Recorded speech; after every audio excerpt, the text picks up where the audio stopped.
Hello dear learners, welcome back to Abid Shiksha. Today's daily news capsule is brought to you by Abid Shiksha. So let us begin. आज के important news जो है वो है first Lisu and Singpho communities. ठीक है, so Lisu is a community in your Arunachal Pradesh and Singpho is a community in Assam. तो उनके ऊपर न्यूज़ आया है एंड कम्युनिटीज से we can expect very many questions. ठीक है, सो इसीलिए इम्पॉर्टेंट है.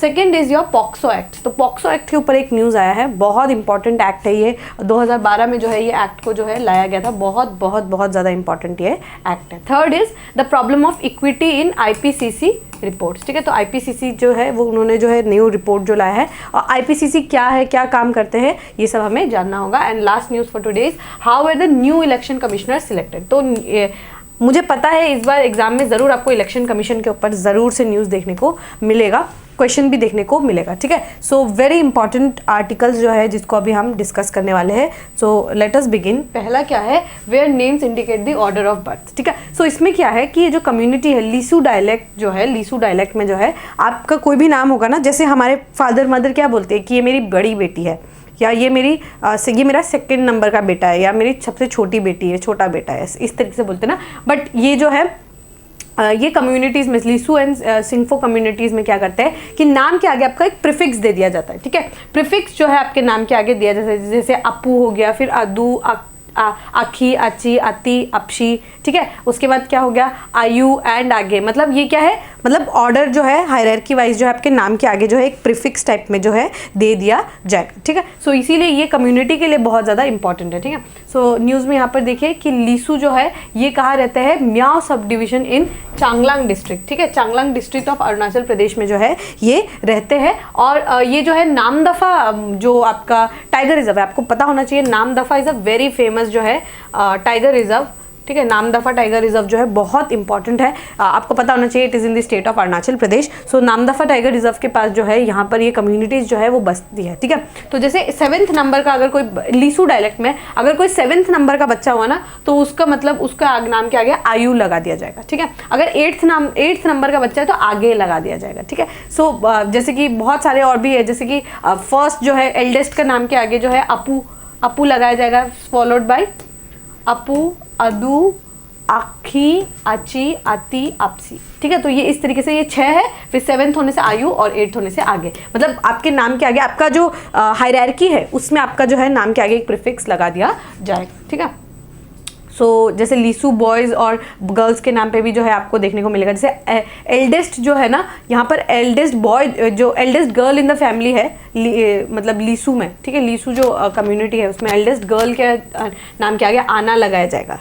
ठीक है, उसके बाद क्या है, जैसे अंगी, अच्छा, आदो, अच्छी, आता, अखू, अजू, अगू, अजू एंड अपसी. ठीक है, सो ये इस तरीके से जो है नाम के आगे जो है प्रीफिक्स लगाया जाएगा. आपके लिए क्या इंपॉर्टेंट है, लीसू कम्युनिटी कहाँ से है और आपका सिंगफो कम्युनिटी कहाँ से है, ये आपको पता होना चाहिए. Singphos are from Assam and Lisus are from the Arunachal Pradesh. ठीक है, बहुत इंपॉर्टेंट जो है कल्चर के ऊपर आपको न्यूज़ में बहुत हाई चांसेस है कि आपको ये देखने को मिले. आई होप आपको ये टॉपिक जो है क्लियर हो गया होगा. We can move on to the next news. थोड़ा पॉलिटिकल न्यूज़ है, बट हमें जो है पॉक्सो जो है एक्ट के बारे में जानना है. ठीक है, पॉक्सो जो एक्ट है ये क्या है, protection of children from sexual offences. इस ये कब लाया गया था, आपका 2012 में ये एक्ट को जो है पॉक्सो एक्ट को जो है लाया गया था. बहुत ही ज़्यादा स्ट्रिंजेंट कानून जो है ये बनाया गया था. ठीक है, तो जो फॉर्मर चीफ मिनिस्टर है आपके कर्नाटक के, उनके ऊपर जो है एलिजिड इल्ज़ाम लगाया गया मोलेस्टेशन का. ठीक है, सो वो रहने देते हैं, हम पॉक्सो एक्ट के बारे में जानते हैं. बहुत ही ज़्यादा इंपॉर्टेंट एक्ट है पॉक्सो एक्ट. ठीक है, सो ये क्या है, पॉक्सो एक्ट जो है ये क्या करता है, प्रोटेक्ट करता है चिल्ड्रन को. ठीक है, प्रोटेक्ट करता है चिल्ड्रन को प्रोटेक्ट करता है फ्रॉम दी सेक्शुअल हैरेसमेंट से जो है बच्चों को प्रोटेक्ट करता है. बच्चे in this act means boys and girls. कोई भी बच्चा जो 18 साल से कम है उसको क्या कंसीडर किया जाएगा, माइनर कंसीडर किया जाएगा. 18 साल से अगर कम है उसको क्या कंसीडर किया जाएगा, माइनर कंसीडर किया जाएगा. भले लड़का हो भले लड़की हो, उनको जो है माइनर कंसीडर किया जाएगा और उनको पॉक्सो एक्ट के तहत जो है उनको प्रोटेक्शन जो है दिया जाएगा. ठीक है। सो सेक्सुअल हैरासमेंट हो गया, पोर्नोग्राफी हो गया, ठीक है, ये सब के खिलाफ जो है प्रोटेक्शन प्रोवाइड करता है और स्पेशल कोड्स जो है बनाया गया है for trial of such offences. अब सच ऑफेंसेस में एक होता है पेनिट्रेटिव ऑफेंस, ठीक है, पेनिट्रेटिव, एक नॉन पेनिट्रेटिव ऑफेंस भी होता है। पेनिट्रेटिव ऑफेंस मतलब आपने जो है कॉन्टैक्ट किया, सेक्सुअल आपने जो है असॉल्ट किया, जो है माइनर के ऊपर आपने अगर सेक्सुअली असॉल्ट किया है, that will come under penetrative assault, ठीक है, penetrative offence. Non penetrative offence मतलब आपने उनको मोलेस्ट किया, ठीक है, मोलेस्ट किया आपने उनको इनअप्रोप्रिएटली टच किया है, या फिर आपको बहुत सारी जगह में देखने को मिलेगा, नॉट जस्ट मतलब सबसे ज़्यादा अगर हम केसेस देखें तो वो कोई जान पहचान का ही होता है। ज़्यादातर केसेस में क्या होता है कि बच्चों को जो है जान पहचान के लोग ही आके उनको जो है हैरास करते हैं, मोलेस्ट करते हैं, ठीक है। सो वो जो आप जो है उनको मोलेस्ट कर रहे हैं, that will be also considered, will be taken up in the POCSO act, कि अगर आपने उनको मतलब आपने गलत तरीके से उनको बैड टच किया, then it will also come under the POCSO act, और वो जो है माइनर जो है उनके लिए स्पेशल ट्रायल कोड्स जो है वो बनाया जाएगा, ठीक है। The act was amended in 2019, 2019 में एक बार जो है उनको अमेंड किया गया, और जो जितने भी जो है जितने भी जो सज़ा थी ना उन सबको ज़्यादा स्ट्रिंजेंट किया इन 2019, ठीक है, ताकि बच्चे का सेफ्टी सिक्योरिटी जो है बना रहे और डिग्निफाइड चाइल्डहुड जो है उन्हें मिले। Children, very important, children according to the act are individual aged below 18 years, 18 years से कम को is the act is gender neutral। देखिए बॉयज़ गर्ल्स होने से, बॉयज़ हो या गर्ल्स हो, आपके साथ अगर कोई हुआ है, इस तरीके का हरासमेंट हुआ है, आप उस एक्ट के छत्र छाया में है। आप अगर 17 ईयर्स के भी है तो भी आप जो है इससे आपको जो है आपको इस एक्ट के तहत जो आपको प्रोटेक्शन ज़रूर मिलेगा, ठीक है। So different form of sexual abuse includes but not limited to sexual offence, ठीक है, सिर्फ सेक्सुअल हैरेसमेंट नहीं, बल्कि अगर आपने किसी को पोर्नोग्राफी दिखाया, जबरदस्ती आपने एंगेज करने की कोशिश की, penetrative and non penetrative assault, अभी हमने जिसकी बात की थी, are defined under the act, ठीक है। पेनिट्रेटिव हो या नॉन पेनिट्रेटिव असॉल्ट हो, उसको भी इस असॉल्ट में, मोलेस्टेशन में ही काउंट किया जाएगा। Sexual assault is deemed to be aggravated under certain circumstances such as the child is mentally ill. अगर आपने एक मेंटली इल बच्चे को भी अगर आपने इस तरीके से जो है उनके साथ दुर्व्यवहार करने की कोशिश की तो भी उसको काउंट किया जाएगा, और कड़ी से कड़ी सजा जो है इस एक्ट का ये बात अच्छा है कि इसमें बेल मिलना बहुत मुश्किल है, ठीक है, इस एक्ट में बेल मिलना बहुत मुश्किल है ऑल्सो, और इसका जो सज़ा है that is also very very very long सज़ा, ठीक है, 20 साल से लेकर लाइफ इन प्रिजन तक आपको जो है ये सज़ा, इसमें काफ़ी स्ट्रिंजेंट जो है सज़ा आपको दिया जाएगा। Also when the abuse is commuted by person in position of trust such as doctor, teacher, policeman, family member, मतलब अगर जैसे ट्रस्ट का हमने बात किया ना कि जान पहचान का होता है, या फिर आप पावर में है, जैसे किसी पुलिस ऑफिसर ने किया, आपको पता होगा उड़ीसा में एक बहुत बहुत दर्दनाक केस जो है हमें देखने को मिला था कि बच्ची जो है पुलिस स्टेशन गई and it was a very heinous crime that was committed and the child was a tribal child, ठीक है, बहुत छोटी जो है ट्राइबल बच्ची थी। सो अगर कोई पावर का मिसयूज करके कर रहे हैं ना तो भी उनको पॉक्सो एक्ट के तहत जो है उनको पकड़ा जा सकता है, ठीक है। सो यही बात है कि ये जो है पूरा जो ये एक्ट है बहुत ज़्यादा प्रोसेस जो है चाइल्ड फ्रेंडली जो है बनाने की इसको कोशिश की गई थी, ठीक है। The act provides for establishment of special courts for the trial of such offences under section 45 of the act. The power to make rules lies with the central government. याद रखिएगा सेंट्रल गवर्नमेंट के पास जो है सबसे ज़्यादा power रहता है, इसके तहत जितने भी रूल बनाने हैं वो सब सेंट्रल गवर्नमेंट बनाएगी। To monitor the implementation of the act the national commission for the protection of child right, ठीक है, 2006 में जो है इसको एस्टेब्लिश किया गया था, ठीक है, and the state commission of protection of child rights have been made to the designated authority, both are statutory bodies, ठीक है। बहुत ये इंपॉर्टेंट फैक्ट, ठीक है, याद रखिएगा, बहुत ज़्यादा ये इंपॉर्टेंट जो है ये फैक्ट, ठीक है। सो पॉक्सो एक्ट 2012 में लाया गया था, कितना जो है 20 ईयर्स से लाइफ इम्प्रिजनमेंट तक का तो आपको सज़ा दिया जा सकता है, बहुत इंपॉर्टेंट है। बट इसका बहुत बार हमने देखा है कि मिसयूज़ भी करते हैं, जैसे पेरेंट्स जो है बहुत बार ऐसे देखने को मिलता है मिसयूज़ करते हैं, ठीक है। सो मिसयूज़ भी होता है, but the act was very needed, very जो है बहुत ज़्यादा इंपॉर्टेंट है इस तरीके के एक्ट को जो है लागू करना, ताकि हम क्या करें, डिटरेंस क्रिएट करें। इन दी डेटरेंस मतलब मन में भय तो होना चाहिए ना कि अगर इस तरीके से करेंगे तो क्या बहुत कड़ी सज़ा मिलेगी, और स्पेशल ट्रायल कोर्ट से तो फटाफट जो है आपको सज़ा भी सुनाया जाएगा, ठीक है। सो इसीलिए बहुत इंपॉर्टेंट है हमारे लिए एक्ट, और एग्जाम के लिए भी ये एक्ट बहुत ज़्यादा इंपॉर्टेंट है। आई होप आपको ये टॉपिक जो है क्लियर हो गया होगा। याद रखिएगा पेनिट्रेटिव नॉन पेनिट्रेटिव जो है दोनों को इसको इंक्लूड किया है and the act is gender neutral. ठीक है, चलिए नेक्स्ट देखते हैं the problem of equity in IPCC reports. हाँ, ये जो है इन्वायरमेंट से रिलेटेड है। ठीक है, इन्वायरमेंट से जो है रिलेटेड है टॉपिक। सो आईपीसीसी क्या है? Inter governmental panel on climate change. ठीक है, आईपीसीसी क्या करता है? रिपोर्ट्स बनाता है। ठीक है, वो क्या करता है कि रिपोर्ट्स जो है बहुत सारे जो है उसको पब्लिश करता है।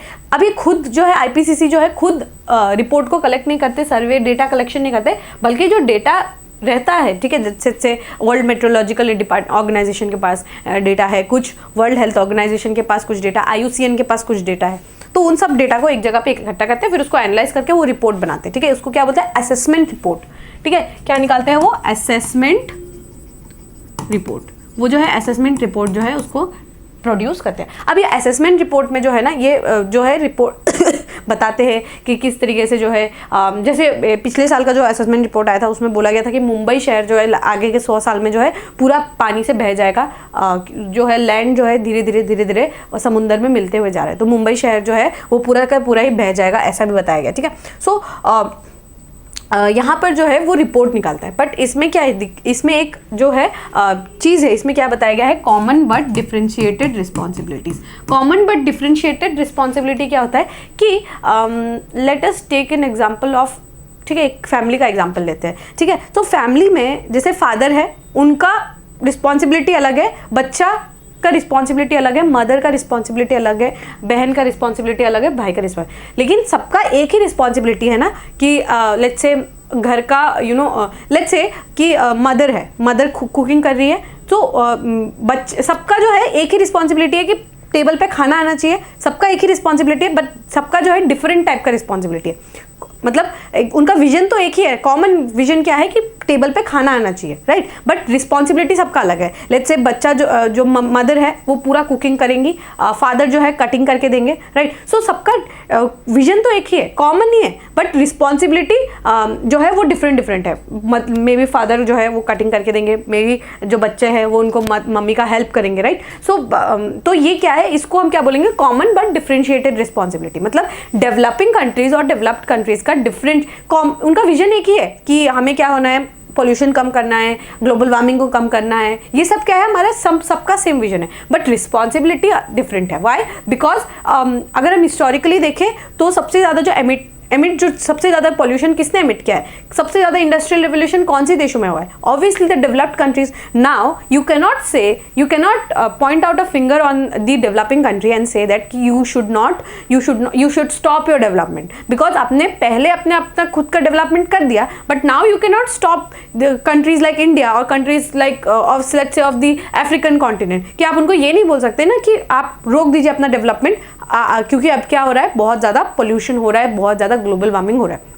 You cannot say that because आपने अपना डेवलपमेंट पहले कर लिया था, now it is our turn. आपने हमें कॉलोनलाइज किया और now it is our turn to get developed, right, because we have a huge population to serve, right. So यही है कॉमन बट डिफरेंशिएटेड रिस्पॉन्सिबिलिटी। और इससे आपको याद आना चाहिए loss and damage fund, L&D fund, COP 28 में, COP 28 में जो है लॉस एंड डैमेज फंड का जो है गठन किया गया था। इसमें क्या था कि जो कंट्रीज है, डेवलप कंट्रीज है, इसमें 100 बिलियन जो है डॉलर्स डालेंगी, ताकि जो भी लॉस एंड डैमेज हुआ है, लेट्स से कोई एक कंट्री है, for example a country like Vanuatu, ठीक है, वानुआतू का शायद आपने नाम भी नहीं सुना होगा, बट वो कंट्री क्या है, एक आइलैंड कंट्री है, डूबते चली जा रही है। वहाँ के लोगों का क्या, वहाँ की कम्युनिटीज़ का क्या, उन्होंने क्या गलती किया था, राइट। सो इस तरीके की कंट्रीज के लिए क्या बनाया गया है, लॉस एंड डैमेज फंड, ठीक है। लॉस एंड डैमेज फंड में कोई भी लॉस एंड डैमेज हो रहा है, आप यहाँ से जो है अप्लाई कर सकते हैं फॉर फंड्स, और वो फंड से आप जो है अपना डेवलपमेंट कर सकते हैं, ठीक है।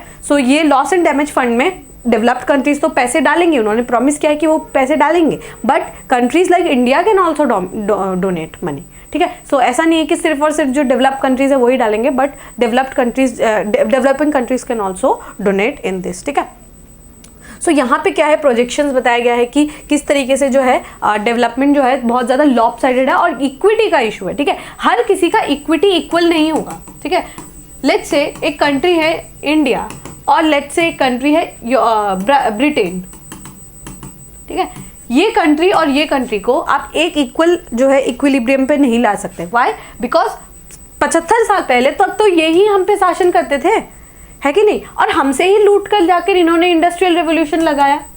सो ये दोनों कंट्रीज को आप एक साथ जो है नहीं रख सकते, एक ही थाली पे जो है आप इनको नहीं रख सकते, ठीक है। इनका इक्विटी जो है ये अलग अलग रहेगा, ठीक है। इनको ज़्यादा करना होगा, ये अपने पेस से डेवलपमेंट भी करेंगे और कोशिश करेंगे कि जो भी ग्रीन हाउस गैसेज है, जो भी ग्लोबल वार्मिंग का जो भी इश्यूज है उनको ये कमाए, बट ये अपना डेवलपमेंट करेंगे। सो ये है इक्विटी का इशू, ठीक है। It is the issue of equity. आप इन दोनों कंट्रीज को एक सेम पैरामीटर्स पे नहीं रख सकते, ठीक है। यहाँ पे क्या लिखा है कि मतलब आईपीसीसी जो है, inter governmental panel of climate change, IPCC ने जो है असेसमेंट किया। असेसमेंट रिपोर्ट में क्या बताया गया है, बहुत सारे जो है इश्यूज यहाँ पे देखने को मिलेंगे, जैसे like burning of fossil fuels, ठीक है, burning of fossil, increase carbon sequestration through forestry, ठीक है। मतलब यहाँ पे क्या है कि यहाँ पे आपको देखने को मिलेगा कि बहुत सारे जो है रिसर्च एनालिसिस किया गया है कि फ्यूचर 500 एमिशंस जो भी होने वाला है ना, उसमें उन्होंने एसेस किया है in the latest report. The scenarios were found to project higher carbon sequestration from land based carbon sinks like forest and higher deployment of carbon capture and storage technology. अभी कार्बन क्या है, यहाँ पर क्या लिखा हुआ है, कार्बन सिक्वेस्ट्रेशन, ठीक है। कार्बन सिक्वेस्ट्रेशन क्या है, कार्बन जो है, कार्बन आपको पता होगा ग्लोबल वार्मिंग का जो है कंपाउंड है, राइट। सो कार्बन सिक्वेस्ट्रेशन का क्या है, हम किस तरीके से उनको एटमॉस्फेयर से लेकर आकर हम किस तरीके से लैंड पे उस कार्बन डाइऑक्साइड को रखें। So basically and the best and the basic thing is we know कि कार्बन को कौन कैप्चर करके रख सकता है, द ट्रीज, राइट। कार्बन हमसे लेती है, हमको ऑक्सीजन देती है। तो हम क्या कर सकते हैं, यहाँ पर क्या बताया गया है कि प्रॉब्लम्स तो बताया, बट ऑल्सो आपका सॉल्यूशंस भी दिया है। जैसे अगर हम फॉरेस्ट को जो है डेवलप करें, ठीक है, फॉरेस्ट को अगर हम लोगों ने ज़्यादा जो है ज़्यादा नंबर पे जो है डेवलपमेंट किया, तो क्या कर सकते हैं कि हम जो है कार्बन को सिक्विस्टर कर सकते हैं, ठीक है, एटमॉस्फेयर से ला सकते हैं। और एक और है carbon capture and storage unit. Carbon capture and storage unit किस तरीके से होता है, लेट्स से ये एक रिजर्वयर था, ठीक है। यहाँ पे क्या मिलता था, पहले ऑयल मिलता था, क्रूड ऑयल मिलता था, ठीक है, लेट्स से क्रूड ऑयल मिलता था, बट अब ने क्या कर दिया, इसको पूरा को एम्प्टी कर दिया। ये जो है यहाँ पे जो है पहले क्या था, पहले तेल मिलता था, अब इसमें जो है ये पूरा खाली हो गया।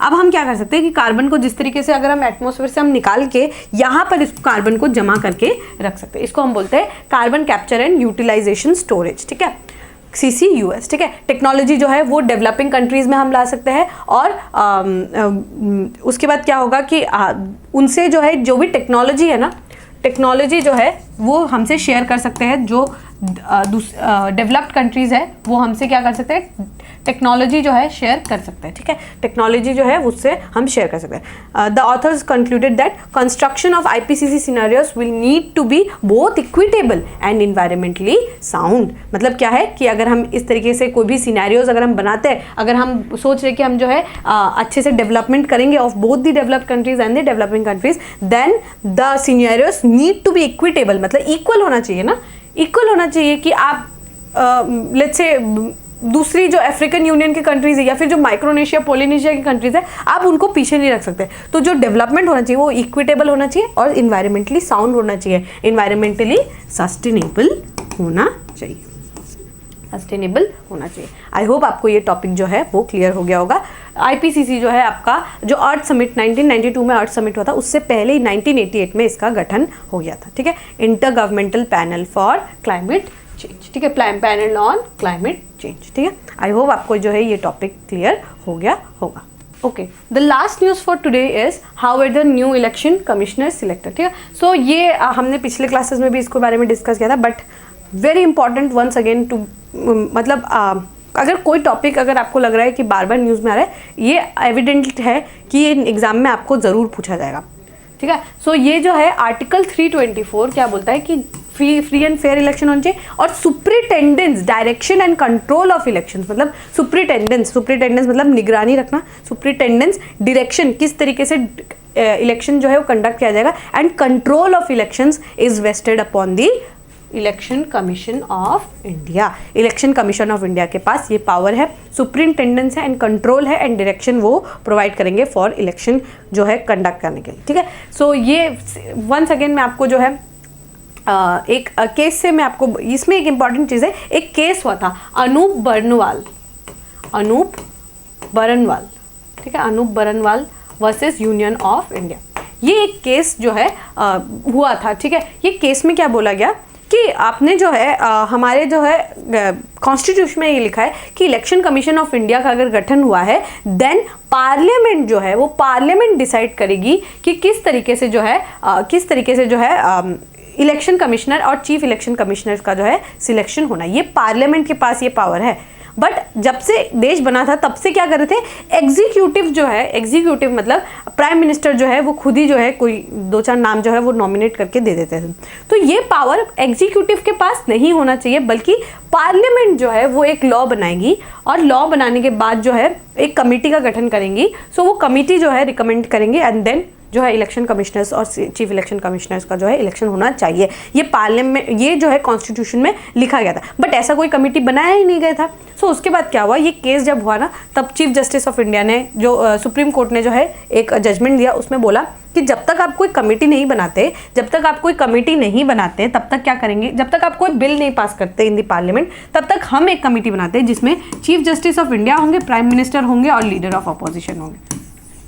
फिर हम एक सिलेक्टिंग कमेटी था, ठीक है, एक सिलेक्टिंग कमेटी होगा, इसमें ये 5 नाम हमें रिकमेंड करेंगे, ठीक है। सिलेक्टिंग कमेटी ये 5 नाम हमें रिकमेंड करेंगे, 1 2 3 4 5। अब ये तीनों जो है ये हाई पावर्ड कमेटी क्या करेगी, यहाँ से मे बी एक चीफ इलेक्शन कमिश्नर और 2 इलेक्शन कमीशंस का जो है नाम रिकमेंड करेंगे, ठीक है। ये तीनों जो है नाम रिकमेंड करेंगे। लेट्स से ये पर्सन जो है एक्स, इनको हम बनाएंगे चीफ इलेक्शन कमिश्नर, ये पर्सन वाई जो है इनको हम बनाएंगे इलेक्शन कमिश्नर, और ये एक्स पर्सन जो है, ये जी पर्सन जो है, इनको हम बनाएंगे इलेक्शन कमिश्नर। अब ये तीनों का नाम जो है ये ऑनरेबल प्रेसिडेंट को दे देंगे, अब ये ऑनरेबल प्रेसिडेंट जो है XYZ को जो है अपॉइंट कर लेंगे, ठीक है। पावर ऑफ अपॉइंटिंग अभी भी प्रेसिडेंट के पास ही है, बट कौन अपॉइंट करेगा वो ये तीनों पैनल जो है डिसाइड करने वाले थे before passing the act. But 2023 में क्या हुआ, पार्लियामेंट ने जो है एक एक्ट पास किया जिसमें बस एक स्लाइड चेंज कर दिया। स्लाइड चेंज क्या था कि prime minister leader of opposition तो रहेंगे, बट यहाँ पे एक यूनियन कैबिनेट मिनिस्टर को लिया है, चीफ जस्टिस को हटाकर यूनियन कैबिनेट मिनिस्टर को लिया है, ठीक है। प्रोसीजर सेम था, बस यहाँ पर क्या हुआ, चीफ जस्टिस ऑफ इंडिया को हटाकर एक यूनियन कैबिनेट मिनिस्टर को लिया है, ठीक है। सो ये क्या हुआ कि 24 घंटे में ही आपको पता होगा अनूप गोयल जी जो थे वो क्या थे, आपके इलेक्शन कमिश्नर्स थे, बट उन्होंने रिजाइन कर लिया और फिर 24 घंटे में जो है 2 इलेक्शन कमिश्नर्स का जो है अपॉइंटमेंट भी हो गया। सो दैट थिंग हैपेंड, ठीक है। तो इसीलिए ये न्यूज़ में है इलेक्शन कमीशन और इलेक्शन कमिश्नर। आपको पता होना चाहिए कॉन्स्टिट्यूशनल बॉडी क्या होता है,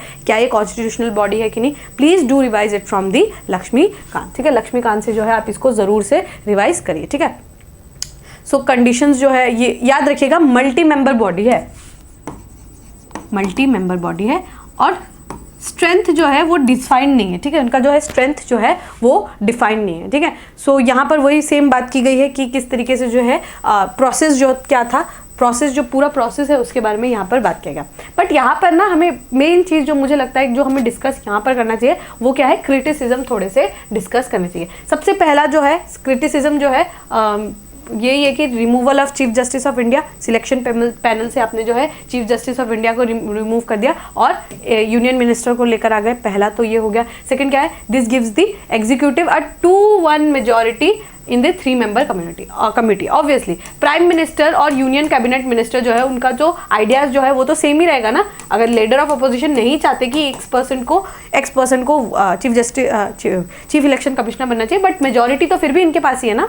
The government has argued that the act does not really remove this Chief Justice from India from appointment process, as the inclusion of Chief Justice was only a stopgap arrangement put in place until the enactment of law. तो basically जो government है उन्होंने ये बोला कि हमने chief justice of India को नहीं हटाया है, बल्कि उनको तो टेम्परेरी जो है मेजर के रूप में उनको लाया गया था। हमने तो बस एक्ट को अमेंड करके बस उनको जो है, क्योंकि वो टेम्परेरीली थे, हमने ये परमानेंट जो है सॉल्यूशन ले आए जिसमें हम यूनियन कैबिनेट मिनिस्टर को जो है लेकर आए। The supreme court has repeatedly rejected attempts to obtain a stay on the new act. The petitioners have approached the court again against the appointment of 2 election commissioners. मतलब उन्होंने फिर से जो है जाके अपील किया, बट अब तो उनका जो है अपॉइंटमेंट हो चुका है. Their primary argument is that the act violates the main principle of the constitution bench judgment, the need for the free appointment process from the executive. But फिर भी जो है एग्जीक्यूटिव का जो है इन्वॉल्वमेंट आपको ज़्यादा देखने को